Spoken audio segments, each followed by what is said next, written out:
YSR Congress party నేతలతో ఆ party అధినేత వైఎస్ జగన్మోహన్ రెడ్డి చెడుగుడు ఆడుతున్నాడని, దానితో వైఎస్ఆర్ కాంగ్రెస్ పార్టీలో కొంతమంది నేతల రాజకీయ భవితవ్యం అగమ్యగోచరంగా మారిందని, వారు అసలు వైఎస్ఆర్ కాంగ్రెస్ పార్టీలో కొనసాగాలో లేదో అనేది కూడా వారు తేల్చుకోలేకపోతున్నారని, ఉదాహరణకి చిలకలూరిపేట మాజీ ఎమ్మెల్యే విడుదల రజని ఆవిడ చిలకలూరిపేట నుంచే పోటీ చేస్తానంటే జగన్మోహన్ రెడ్డి మాత్రం నెక్స్ట్ టైం మీరు రేపేళ్ల నుంచి పోటీ చేయండి అని చెప్పారని, దేవినేని అవినాష్ ఏమో పెనమలూరు నుంచి పోటీ చేస్తానంటే మీరు ఎంపీగా పోటీ చేయండి అని, అలాగే కొడాలి నానికి అసలు సీటు విషయంలో ఇప్పటివరకు క్లారిటీ ఇవ్వలేదని రకరకాల వార్తలు అయితే వస్తూ ఉన్నాయి. దీనివల్ల వైఎస్ఆర్ కాంగ్రెస్ పార్టీ నేతలు నిజంగా వారి రాజకీయ భవిష్యత్తు మీద భయపడుతున్నారన్నట్లుగా కొన్ని వార్తలు వస్తున్న క్రమంలో వీటి మీద మనం పూర్తి స్థాయిలో విశ్లేషణ చేసుకుందాం.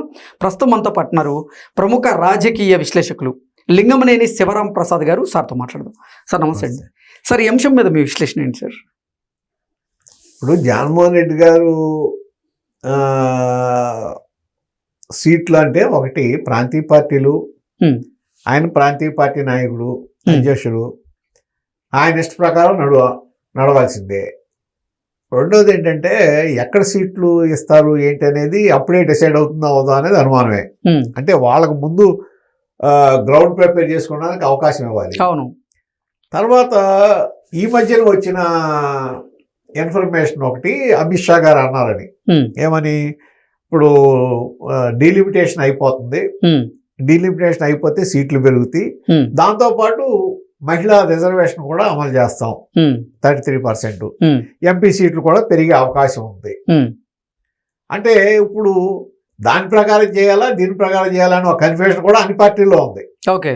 ఎందుకంటే అవుతుంది అనేది 2027 కల్లా మీకు జనగణన పూర్తి అయిపోతుంది. సెన్సస్ అయిపోయిన తర్వాత ఒకసారి ఆ నెక్స్ట్ ఇప్పటికే ఇది నియోజకవర్గాల పునర్విభజన మీద కసరత్తు జరుగుతుంది. ఆల్రెడీ కలెక్టర్స్ వాళ్ళందరూ ఏ విధంగా చేయాలనే దాని మీద ఒక అండర్స్టాండింగ్ ఇప్పటికే ఏర్పాటు చేసుకుంటున్నారు. ప్రణాళికలు సిద్ధం చేశారు. ప్రణాళిక సిద్ధం చేస్తే ఇంప్లిమెంట్ చేయడం పెద్ద కష్టం కాదు. అంటే అది ఇదివరకట్లాగా ఇప్పుడు ఈ జనగణన అనేది ఇదివరకట్లాగా అంత కష్టం కాదు. ఎందుకంటే మొత్తం ఇవాళ డిజిటలైజ్ అయిపోయింది కాబట్టి తొందరగా అయిపోతుంది అనేది ఒకటి. సరే, అది ఒక పక్కన పెట్టండి. అది అన్ని పార్టీల్లోనూ ఆ కన్ఫ్యూజన్ ఉంది. సీట్లు పెరుగుతాయి అనేది ఒకటి, కోటాలు పెరుగుతాయి అనేది, మహిళా రిజర్వేషన్ కూడా వస్తుంది అనేది ఒకటి. ఇవన్నీ ఒక దీంట్లో ఉన్నాయి. తర్వాత ఇప్పుడు జగన్మోహన్ రెడ్డి గారు సీట్లు ఇవ్వటమా ఎవరికి ఇవ్వటము ఏంటి అనే ఇప్పుడు వాళ్ళతో ఫుట్బాల్ ఆడుతున్నారంటే నా ఉద్దేశం అయితే అసలు ఆయన గందరగోళంలో ఉంటుంటారు. ఓకే. ఆయనకి ఒక స్పష్టత లేదు. ఎందుకంటే ఇప్పుడు పీపీపీల మీద, మెడికల్ కాలేజీల మీద ఇప్పుడు కోటి సంతకాలని పెట్టారు. యాక్చువల్గా అది ప్రజలకి మైండ్లోకి వెళ్ళే విషయం కాదు. అదేమంతా ఇది ప్రైవేటైజ్ అయిపోతుందంటే ప్రజలు దాని మీద రియాక్ట్ అయిపోయే విషయం కాదు. ఓకే. దాని మీద మీరు ఎంత కసరత్తు చేసి కోటి సంతకాలు ఉద్యమని మీ పార్టీకి సంబంధించిన వ్యక్తుల శక్తియుక్తులన్నీ దానికోసం కేటాయించారు. అంటే దాన్ని ఏంటంటే విఫల ప్రయోగం చేశారు. దానివల్ల ప్రయోజనం ఏం లేదు. అటువంటిప్పుడు మీకు అనేక విషయాలు ప్రభుత్వాలు ఇంకా ఇంప్లిమెంట్ చేయాల్సినవి చాలా ఉన్నాయి. అవును. వాటి మీద పోరాటం చేయొచ్చు, వాటి మీద డిమాండ్ చేయొచ్చు. అట్లాగే అసెంబ్లీకి వెళ్ళి అసెంబ్లీలో కూడా మీరు పోరాటం చేయొచ్చు. ఇవన్నీ చేయకుండా అదే కోటి సంతకాలు అని చెప్పి వాళ్ళ గవర్నర్కి అట్లా అంటే దాని మూలన వచ్చే మీకు పొలిటికల్ అడ్వాంటేజ్ పెద్దగా ఉండకపోవచ్చు. ఎందుకంటే అదే ప్రజా ఉద్యమం కాదు, అది ఒక మామూలు ఇది కాబట్టి. అవును. అట్లాగే వాళ్ళ మీరు కొడాలని అని అన్నారు, వాళ్ళ గుడివాడ అత్రే కన్వీనర్ అనుకుంటా.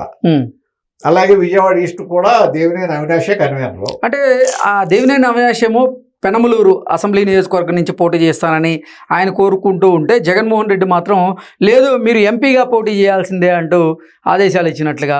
అలాగే విడుదల రజనీకి కూడా మీరు చిలకలూరుపేట నుంచి కాదు రేపల్లి నుంచి పోటీ చేయాలని తేల్చి చెప్పినట్లుగా. మరికొంతమందికి అసలు మీరు పార్టీలో ఉండదలుచుకుంటే యాక్టివ్గా ఉండండి, లేదంటే వెళ్ళిపోండి అని చెప్పినట్లుగా. ఇంకొంతమందికి ఏమో అసలు సీట్ల విషయంలో ఒక స్పష్టత ఇవ్వనట్లుగా రకరకాల వార్తలు వస్తున్నాయి. ఒకటి, జగన్మోహన్ రెడ్డి ఆయన నష్టపోయింది పూర్తిగా ఎవడ మూలనంటే ఈ నోటి దురద ఉన్న నాయకుల మూలన. ఓకే, ఇప్పుడు వల్లభనేని వంశీని తీసుకోండి, అసెంబ్లీలో ఏం మాట్లాడాడు భువనేశ్వర్ గారి గురించి.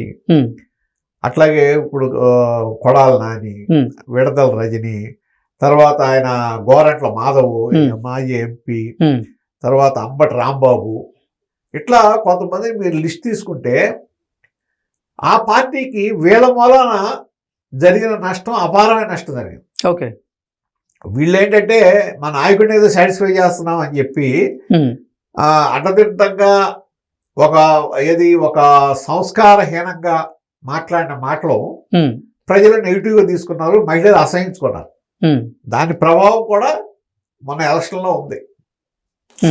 ఒకవేళ అది అర్థం చేసుకుని జగన్మోహన్ రెడ్డి గారు వాళ్ళకి దూరం చేస్తున్నాడా అంటే, ఒకవేళ ఆ విధంగా చేస్తే అది ఒక మంచి విషయమే. కాకపోతే ఇవాళ కూడా మాట్లాడేవాళ్ళు అదే విధంగా మాట్లాడుతున్నారు. అంటే మార్పు రావాలి, వాళ్ళ సోషల్ మీడియాలో మార్పు రావాలి. సోషల్ మీడియాలో కూడా ఇదివరకు మాట్లాడినట్టు ఇదివరకు ఎట్లా పడితే అట్లా మాట్లాడటం, మహిళల్ని కించపరచటం, ట్రోల్ చేయటం, ఇవి మానేయాలి. ఎప్పుడు విమర్శ అనేది ఎప్పుడు ఆహ్వానించదగిందే. ఏది మీరు ప్రభుత్వం ఏదన్నా పని చేస్తే అది తప్పు అనుకుంటే దాన్ని విమర్శించే హక్కు ప్రతిపక్షానికి ఉంటుంది, సద్విమర్శ చేయాలి. అంతేగాని తప్పుడు ప్రచారం చేసి మార్ఫింగ్ ఫోటోలు పెట్టి ఇవాళ కూడా మాట్లాడుతున్నారు.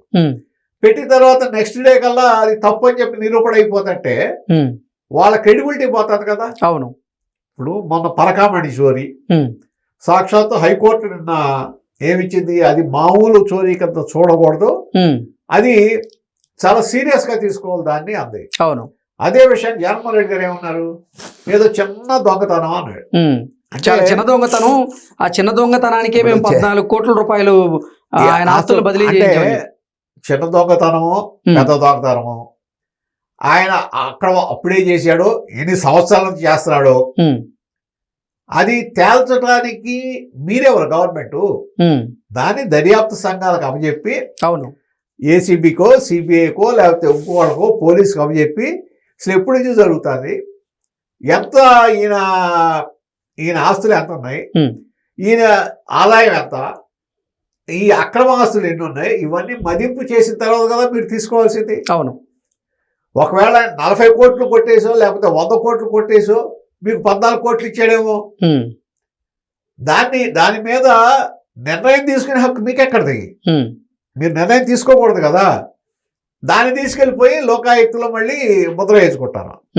ఇవాళ హైకోర్టు దాని మీద మరి రియాక్ట్ అయింది కదా. లోకాయుక్త జడ్జి ఎవరు, దాని మీద కూడా చర్యలు తీసుకోవాలనే పరిస్థితిలోకి వచ్చేసారు కదా. నేను అనేది అట్లాగా మనం ఏది పడితే అది మాట్లాడకూడదు, ఏది పడితే అది అనకూడదు. ఇది భక్తుల మనోభావానికి సంబంధించిన విషయం. మీరు పీపీపీలు అని చెప్పి లేకపోతే ఇంకోటో ఇప్పుడు వీటి మీద ఎలా పోరాటం చేస్తున్నారో అట్లా ప్రభుత్వం ఏదైనా తప్పు చేస్తే పోరాటం చేయండి, రైతు సమస్యలు ఏమైనా పోరాటం చేయండి, ప్రజలకు ఏమైనా పెన్షన్లు అందకపోతే అడగండి, లేకపోతే కొత్త పెన్షన్లు ఇవ్వకపోతే అడగండి, విద్యార్థులకి ఏమన్నా సహాయం అందకపోతే అడగండి. ఇది కాదా మీరు చేయాల్సింది. అవును, అవి చేయకుండా ఈ పరకామణి గురించి వీటి గురించి మీకు సంబంధం లేని విషయాలు. అసలు పరకామణి దర్యాప్తు అనేది సుప్రీంకోర్టు డైరెక్షన్లో జరుగుతుంది. అవును, సుప్రీంకోర్టు ఆర్డర్తో అక్కడ సిబిఐ అధికారులు చేస్తున్నారు మన స్టేట్ గవర్నమెంట్తో కలిపి. అవును, దాని మీద అసలు మీరు కామెంట్ ఎలా చేస్తారు?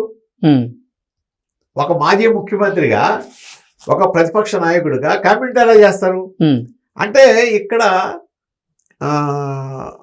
మనం ఎవరో రాసిచ్చింది చదవటం కాకుండా కొంత మన సొంత దీన్ని కూడా ఆలోచించి ఇది మాట్లాడచ్చా మాట్లాడకూడదా అనేది ఒకటి ఉండాలి. అవును, రెండోది నాయకులను కూడా సరైన దారిలో పెట్టుకోవాలి. వాళ్ళు ఏది పడితే అది మాట్లాడితే సమర్థించడం కాకుండా, సరే మొన్న ఏదో వచ్చింది రాజధాని గురించి ఏదో మాట్లాడితే అంబటి రాంబాబు గారిని తీవ్రంగా మందలిచ్చారని, మంచి పరిణామే అది. ఎందుకు జరుగుతున్నాయి ఇటువంటివన్నీ? మీరు గతంలో మెదలకుండా ఉండబట్టి.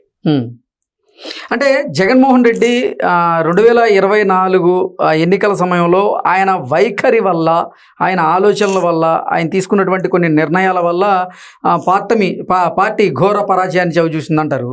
మరి అంటే వాటిలో జంబ్లింగ్ చేయడం కూడా ఒక మైనస్గా మారింది పార్టీకి అంటారు. మరి ఇప్పుడు కూడా జగన్మోహన్ రెడ్డి అదే నిర్ణయం తీసుకుంటున్నారంటే ఆయనలో మార్పు రాలేదంటారా? జంబ్లింగ్ అనేది అసలు ఇమ్మెటీరియల్ అక్కడ. ఓకే. అక్కడ అసలు మొన్న జరిగిన ఎలక్షన్లో జగన్మోహన్ రెడ్డి గారి విధానానికి వ్యతిరేకంగా పడిన ఓటు అది. అవును. ఆయన విధానానికి, ఆయన పార్టీ నాయకుల పద్ధతికి, వాళ్ళు చేసిన కొన్ని పనులకి వ్యతిరేకంగా మోకమ్మడిగా ప్రజలు చేసిన వ్యతిరేక ఓటు అది. మీరు జంబ్లింగ్ చేసిన అదే పరిస్థితి, చేయకపోయినా అదే పరిస్థితి. కానీ అంటే ఒక నియోజకవర్గానికి అసలు పరిచయం లేని వ్యక్తిని అక్కడ ఎమ్మెల్యేగా పోటీ చేయించడం ఆ పార్టీ తరఫున, ఆ నియోజకవర్గ ప్రజలు కూడా అతన్ని ఓన్ చేసుకోలేకపోవడం, అది పార్టీకి మైనస్ గా. కరెక్టే. మరి కూటమిలో అదే విధంగా వచ్చిన వాళ్ళు గెలిచారుగా. ఓకే. అసలు కూటమిలో మీకు ఎక్కడ ఆ ప్రాంతానికే పరిచయం లేనాళ్ళు, ఆ ప్రాంతానికి సంబంధం లేనాళ్ళు. ఇప్పుడు మీరు సత్యకుమార్ గారిని తీసుకోండి, బీజేపీ ఇప్పుడు ప్రెసిడెంట్ మినిస్టర్ గారు. ఆయన వెళ్ళి ఎక్కడ పోటీ చేశారు? రాయలసీమలో. రాయలసీమతో ఆయనకి ఏం సంబంధం అవుద్ది? మంచి మెజారిటీతో గెలిచారు కదా. అవును. అట్లాగే ఇప్పుడు అనేక చోట్ల మీరు తీసుకుంటే ఉదాహరణలు చాలా ఉన్నాయి. అంటే అది వేరు, ఆ వేవ్ వేరు. ఆ వేవ్లో ఎవరు పెట్టినా గెలుస్తారు. ఈ వ్యతిరేక వేవ్ ఉన్నప్పుడు ఎవరు పెట్టినా ఓడిపోతారు. Okay. Okay sir, thank you so much.